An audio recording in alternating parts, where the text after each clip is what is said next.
BJP ರಾಷ್ಟ್ರೀಯ ಅಧ್ಯಕ್ಷರಾಗಿ ನಿತಿನ್ ಪದಗ್ರಹಣ. ನಿತಿನ್ಗೆ ಅಧಿಕಾರ ಹಸ್ತಾಂತರಿಸಿದ ಜೆಪಿ ನಡ್ಡಾ. ಹೌದು, ಬಿಜೆಪಿಯ ರಾಷ್ಟ್ರೀಯ ಅಧ್ಯಕ್ಷರಾಗಿ ನಿತಿನ್ ಪದಗ್ರಹಣವಾಗಿದ್ದಾರೆ.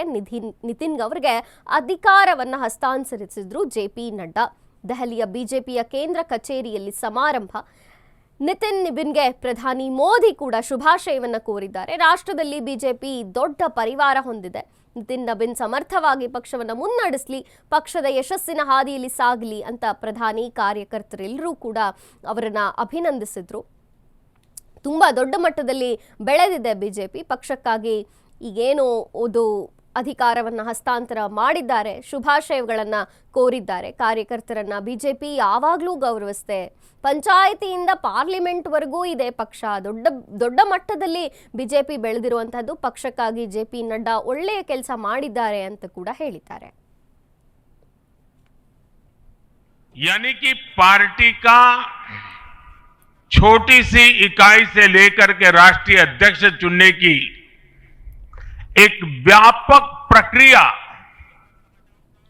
100% लोकतंत्र तरीके से भारतीय जनता पार्टी के संविधान के स्पिरिट को और उसमें बताई गई हर बात को ध्यान में रख करके लगातार चल रही थी। आज उसका विधि पूर्वक समापन हुआ है। संगठन पर्व का ये विशाल आयोजन भारतीय जनता पार्टी की लोकतांत्रिक आस्था, संगठनात्मक अनुशासन और कार्यकर्ता केंद्रित सोच का प्रतीक है। मैं देश भर के कार्यकर्ताओं का इस प्रक्रिया को सफल बनाने के लिए बहुत बहुत अभिनंदन करता हूं। साथियों, बीते 1-1.5 वर्षों में डॉक्टर श्यामा प्रसाद मुखर्जी की 125वीं जयंती का पर्व, अटल जी की 100वीं जन्म जयंती, राष्ट्रीय स्वयंसेवक संघ के 100 वर्ष, ऐसे महापर्व हम मनाते रहे हैं। ये वो प्रेरणाएं हैं जो देश के लिए जीने के हमारे संकल्प को और मजबूत करती है। यानी कि उपस्थित है।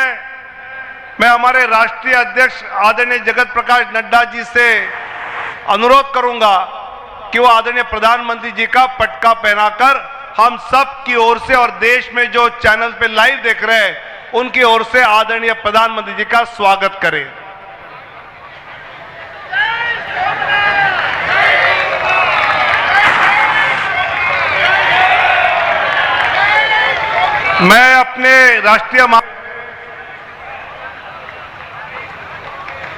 मैं हमारे राष्ट्रीय महामंत्री सुनील बंसल जी से अनुरोध करें। दुष्यंत गौतम जी आदरणीय रक्षा मंत्री जी का स्वागत करें। जी, जिसने सामाजिक न्याय के नारे को सच्चे स्वरूप में जमीन पर उतारा है। हमने गरीब कल्याण की योजनाओं को सरकारी फाइलों से निकालकर गरीब के घर तक पहुंचाया है।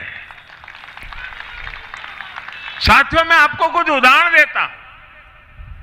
आजादी के 70 वर्ष बाद सिर्फ 3 करोड़ ग्रामीण परिवारों तक ही पाइप से पानी पहुंच पाया था।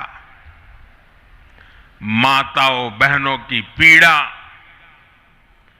पानी के लिए उनके संघर्ष की सूध लेने वाला कोई नहीं था। और मुझे याद है, मैं जब गुजरात में राजनीतिक क्षेत्र में नहीं आया था, सामाजिक जीवन में काम करता था, तो हमारे यहाँ एक धंधुका करके स्थान है, वहां मैं जाता था तो वो मुझे वहां के लोग